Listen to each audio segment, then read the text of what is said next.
Many summer residents and gardeners are faced with such an unpleasant phenomenon as yellowing of the feather of winter garlic in the spring. There may be several reasons for this yellowing. Let's consider them in detail.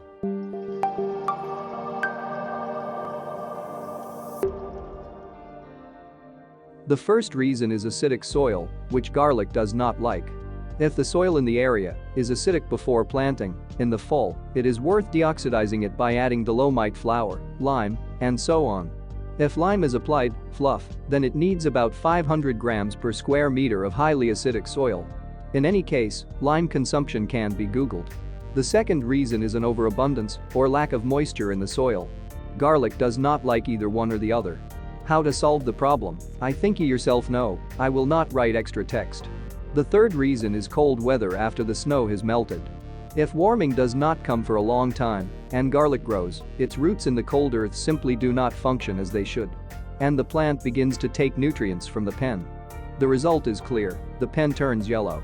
In this situation, you can try to feed the garlic by adding ammonium nitrate according to the instructions, and after a week and a half after such feeding, add potassium sulfate.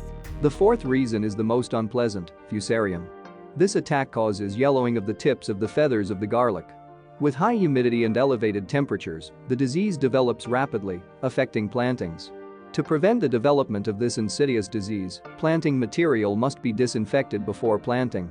If the disease has already developed and Fusarium systematically affects garlic, it is best to stock up on new planting material and not risk it. For prevention, a couple of days before planting garlic, the bed can be shed with boiling water. And just before planting garlic, it is best to disinfect the soil with a solution of potassium permanganate. You can prepare it as follows.